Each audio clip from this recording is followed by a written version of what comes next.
Good morning, all of you. Myself, Dr. Rajkumar Berwa, सहायक आचार्य राजनीति शास्त्र, स्वर्गीय पंडित नवल किशोर शर्मा, राजकीय महाविद्यालय दौसा। आज हम यूनाइटेड नेशन के ट्रस्टीशिप काउंसिल यानी न्यास परिषद और जो दूसरा जो उसका अंग है सचिवालय सेक्रेटरीट, उसके बारे में हम आपको बताएंगे कि न्यास परिषद क्या होती है और न्यास परिषद के क्या उद्देश्य होते हैं और ये किस प्रकार से काम करती है। और ये जो यूनाइटेड नेशन की जो न्यास परिषद है, जो पूर्व में जो राष्ट्र संघ की जो मैंडेट व्यवस्था थी उससे किस प्रकार से भिन्न मानी जाती है। इसके अलावा ही हम सचिवालय के बारे में आपको बताएंगे कि सचिवालय का कैसे संगठन होता है, महासचिव का क्या कार्य होते हैं, महासचिव की जो राजनीतिक भूमिका है उसके विकास के क्या कारण हैं और महासचिव की क्या भूमिका होती है। इसके बारे में हम आपको इस लेक्चर में डिटेल से बताएंगे। तो सबसे पहले हम न्यास परिषद यानी ट्रस्टीशिप काउंसिल का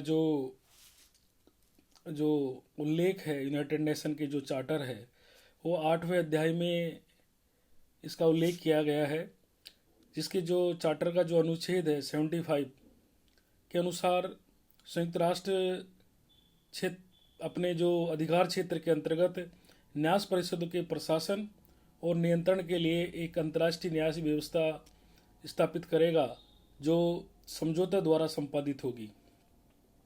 अब ये जो न्यास परिषद है इसके उद्देश्य, न्यास परिषद के मुख्यतः 4 प्रमुख उद्देश्य होते हैं, जिसमें पहला जो उद्देश्य है कि अंतर्राष्ट्रीय शांति और सुरक्षा को बढ़ावा, दूसरा है लोगों की राजनीतिक, आर्थिक, सामाजिक और शिक्षा संबंधी उन्नति में सहयोग देना, स्वशासन अथवा स्वतंत्रता के क्रमिक विकास में सहायता देना, तीसरा है जाति है, लिंग है, भाषा है और धर्म का भेदभाव किए बिना सबके लिए मानवीय अधिकारों और जो मूल स्वतंत्रताओं के प्रति आस्था बढ़ाना, उनमें बिना के भेदभाव के संसार के सब लोग एक दूसरे पर निर्भर हैं, और लास्ट जो उद्देश्य है वह है सामाजिक, आर्थिक और वाणिज्य संबंधी मामलों में संयुक्त राष्ट्र संघ के सब सदस्यों के और उनके नागरिकों के प्रति समानता के व्यवहार का विश्वास दिलाना। ये सब अनुच्छेद 76 के अंदर इसका उल्लेख किया गया है। न्यास परिषद के जो कार्य है उसमें हम कह सकते हैं कि नासिस प्रदेशों की जनता की आर्थिक, राजनीतिक और सामाजिक तथा शिक्षा संबंधी प्रगति के बारे में सूची तैयार करना, जिसके आधार पर शासन प्रबंधन चलाने वाली वार्षिक रिपोर्ट भेजती है। दूसरा कार्य है कि इन प्रशासनिक सत्ताओं से प्राप्त रिपोर्टों की जांच और उन पर विचार करना। तीसरा कार्य है सत्ताओं के परामर्श से प्रार्थना पत्रों पर विचार करना, सत्ता के साथ यदा कदा नियत समय पर निरीक्षण के लिए न्यासीय जो प्रदेशों का दौरा करना। चौथा है न्यास परिषद में निर्णय साधारण बहुमत से होते हैं, प्रत्येक जो सदस्य होता है उसका एक वोट होता है। आज भी हम बात करें तो न्यास परिषद के आज 12 सदस्य हैं, जिनमें 4 प्रबंधकर देश होते हैं, 3 सुरक्षा परिषद के स्थायी सदस्य होने के कारण स्थायी सदस्य और 5 निर्वाचित सदस्य हैं। न्यास परिषद स्वयं में अपने कार्य संचालन के नियम बनाती है, जिसमें अध्यक्ष के चुनाव का ढंग भी सम्मिलित है। वर्ष में साधारणतः 2 अधिवेशन होते हैं, जिसमें पहला जून के अंतिम पक्ष में और दूसरा नवंबर के उत्तरार्ध में। आवश्यकता अनुसार विशेष अधिवेशन न्यास परिषद अथवा महासभा के प्रस्ताव अथवा सुरक्षा परिषद के अधिकांश सदस्यों के अनुरोध पर बुलाए जा सकते हैं। अभी जो न्यास परिषद है वो राष्ट्र संघ की से बिल्कुल भिन्न है, क्योंकि न्यास परिषद का क्षेत्र बहुत विस्तृत है, और जबकि उस मैंडेट व्यवस्था केवल जर्मनी और टर्की से छीने गए प्रदेशों तक ही सीमित थी। जो न्यास व्यवस्था में न्यास प्रदेशों पर शासन करने वाली शक्तियों पर मैंडेट प्रणाली की अपेक्षा अधिक कड़ा निरीक्षण है। और इसके अलावा जो मेंडेस व्यवस्था थी उसके अंतर्गत मेंडेटों की समस्या मुख्य रूप से स्थायी मेंडेट आयोग का क्षेत्र समझी जाती थी, परंतु जो न्यास व्यवस्था के अंतर्गत न्यास परिषद के अतिरिक्त महासभा और सुरक्षा परिषद भी पराधीन देशों की समस्या में दिलचस्पी लेती है। अब न्यास परिषद का मूल्यांकन की हम बात करें तो न्यास परिषद को अपने उद्देश्यों में अपूर्व सफलता मिली है। इस क्षेत्र में पूरे जो न्यास क्षेत्रों को माइक्रोनेशिया भी कहते हैं। इस न्याय व्यवस्था न्यास परिषद का लगभग समाप्त सा हो गया है। जहां अधिकांश मैंडेट प्रदेश राष्ट्र संघ का अंत हो जाने पर भी पराधीन रहे, वहां न्यास परिषदों ने शीघ्र ही स्वतंत्रता प्राप्त कर ली है। अब हम जो नेक्स्ट चौथी जो अंग है यूनाइटेड नेशन का वो है सचिवालय, सेक्रेटरीट। तो सेक्रेटरीट के सचिवालय संयुक्त राष्ट्र के जो 6 प्रमुख अंगों में से एक अंग है। सचिवालय का जो संगठन है वो सचिवालय संयुक्त राष्ट्र का एक प्रशासनिक अंग है। सचिवालय में महासचिव तथा अन्य कर्मचारी होते हैं और महासचिव की जो नियुक्ति होती है 5 वर्ष के लिए होती है। सचिवालय संयुक्त राष्ट्र का एक बृहद प्रशासनिक तंत्र है जिसे 8 विभागों में हम संगठित किया गया है। इसमें पहला है सुरक्षा परिषद संबंधी कार्यों का विभाग, दूसरा है आर्थिक विभाग, तीसरा है सामाजिक कार्यों का विभाग, चौथा है न्यास एवं स्वशासित क्षेत्रों में सूचना विभाग, पांचवा सार्वजनिक सूचना विभाग, छठा है सम्मेलन तथा सामान्य सेवा विभाग, सातवां है प्रशासनिक तथा वित्तीय सेवा विभाग और आठवां है विविध विभाग। प्रत्येक का एक अध्यक्ष और एक उप महासचिव होता है। इन विभागों का उप महासचिव के नीचे एकाधिक उच्च पदस्थ निदेशक होते हैं। उप महासचिव की जो नियुक्ति है वो महासचिव द्वारा की जाती है। इनकी नियुक्तियों का आधार उनकी कार्यक्षमता, अहर्ता और क्षेत्रीय प्रतिनिधित्व होता है।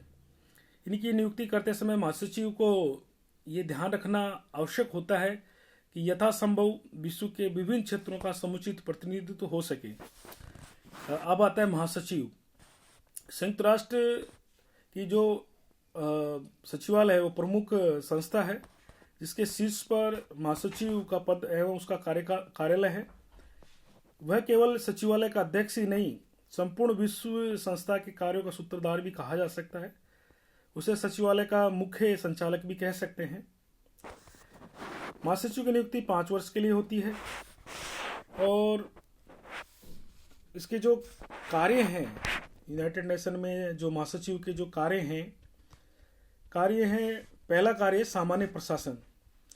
संयुक्त राष्ट्र के जो चार्टर के अनुसार महासचिव संस्था का प्रमुख प्रशासनिक अधिकारी होता है। इस हैसियत से महासचिव महासभा, सुरक्षा परिषद, आर्थिक सामाजिक परिषद, न्यास परिषद की सभी बैठकों में भाग लेता है। वह सभी कार्य संपादित करता है जो इन अंगों द्वारा उसे सौंपे जाते हैं। महासचिव संस्था के कार्य की वार्षिक रिपोर्ट महासभा को प्रेषित करता है और जो महासभा का जो वार्षिक अधिवेशन महासचिव की रिपोर्ट और बहस से प्रारंभ होता है। दूसरा है तकनीकी कार्य। तकनीकी कार्यों में लगभग सभी प्रकार के प्रश्नों पर अध्ययन, रिपोर्ट, सर्वेक्षण आदि शामिल होते हैं। अनुच्छेद 98 के अनुसार महासचिव ऐसे अन्य कार्य भी करेगा जिसे महासभा, सुरक्षा परिषद, आर्थिक सामाजिक परिषद, न्यास परिषद द्वारा सौंपे जाएंगे। तीसरा है सचिवालय का प्रशासन। महासचिव सचिवालय का प्रमुख अधिकारी होता है। सचिवालय में प्रशासन का पूर्ण उत्तरदायित्व उसी पर ही होता है। वह महासभा द्वारा निर्धारित नियमों के अनुसार सचिवालय के कर्मचारियों की नियुक्ति करता है। चौथा कार्य है वित्तीय कार्य, फाइनेंशियल वर्क। महासचिव के कार्यों के अंतर्गत उसके वित्तीय उत्तरदायित्व भी होते हैं। संयुक्त राष्ट्र के बजट का संचालन सुचारू रूप से हो रहा है अथवा नहीं, इसका संपूर्ण उत्तरदायित्व महासचिव पर होता है।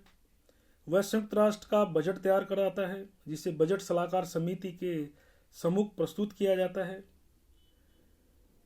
और सभी निधियों का अभिरक्षक है, उनके व्यय के लिए उत्तरदायी है। चौथा है प्रतिनिधित्वात्मक कार्य। संपूर्ण राष्ट्र संपूर्ण जो राष्ट्र संघ के लिए केवल एक ही महासचिव होता है, जो संघ के एक एजेंट के या प्रतिनिधि के रूप में कार्य करता है। विभिन्न अभिकरणों और सरकार के बीच साथ वार्ताओं में वह संघ का प्रतिनिधित्व करता है और संघ की ओर से करार करता है। राजनीतिक कार्य, संयुक्त राष्ट्र का जो महासचिव है कुछ राजनीतिक कार्य भी करता है।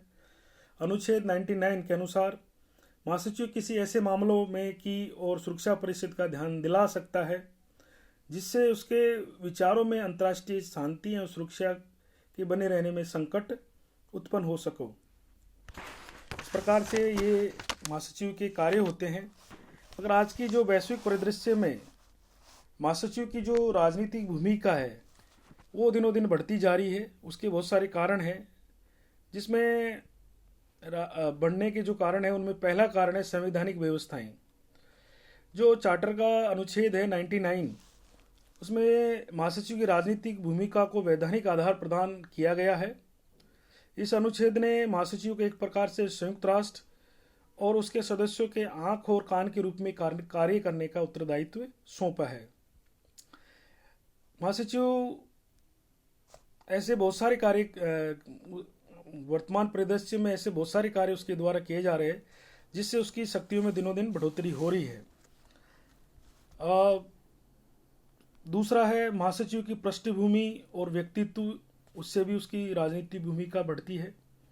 तीसरा है संयुक्त राष्ट्र की जो शांति स्थापक गतिविधियों की जटिलता के कारण उसकी भूमिका ज़्यादा बढ़ जाती है। चौथा, शीतयुद्ध तथा सुरक्षा परिषद महासभा में जब गतिरोध उत्पन्न होता है तो ऐसे जब दोनों में गतिरोध उत्पन्न हो जाता है तो ऐसे मामलों में जो महासचिव है वो महासचिव अपनी राजनीतिक भूमिका को बढ़ा देता है और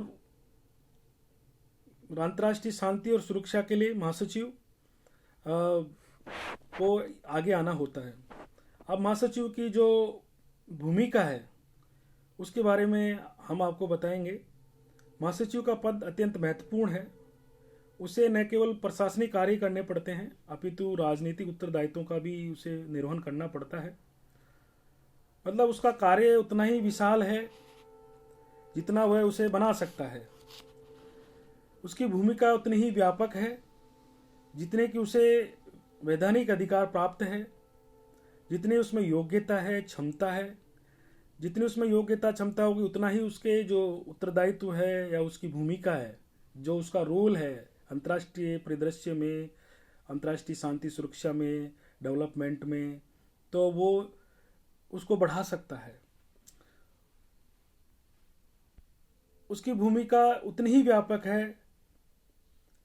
यदि प्रशासनिक कार्य में उसकी भूमिका एक आरंभक जैसी है तो राजनीतिक क्षेत्र में उसकी भूमिका मध्यस्थ, वार्ताकर्ता और मतज्ञ निर्माता के समान है। महासभा के अंतिम सत्र में महासचिव द्वारा प्रस्तुत की जाने वाली रिपोर्टों का बहुत महत्व होता है। उसमें उसका व्यक्तित्व झलकता है, महासचिव का व्यक्तित्व का इसमें हमें मालूम होता है। इसी रिपोर्ट के माध्यम से अंतर्राष्ट्रीय समस्याओं पर उसके दृष्टिकोण व्यक्त होते हैं। अंतर्राष्ट्रीय राजनीतिक स्थिति और घटनाक्रमों पर प्रकाश डाला जाता है और अंतर्राष्ट्रीय तनाव को कम करने के लिए सुझाव दिए जाते हैं। एक विद्वान हुए लियोनार्डो के शब्दों में महासचिव की वार्षिक रिपोर्ट अमेरिका राष्ट्रपति के संदेशों के समान अत्यंत ही प्रभावशाली है। महासभा में प्रस्तुत किए जाने वाले प्रस्तावों को तैयार करने में भी महासचिव की भूमिका अत्यंत महत्वपूर्ण होती है। इस प्रकार आज हमने न्यास परिषद यानी ट्रस्टीशिप काउंसिल और सेक्रेटरीट यानी सचिवालय, और सचिवालय में भी जो महासचिव की जो रोल है, भूमिका है, कार्य हैं, उसको हमने आपको बताया। अगर आपको हमारा वीडियो पसंद है तो लाइक कीजिए, शेयर कीजिए। धन्यवाद।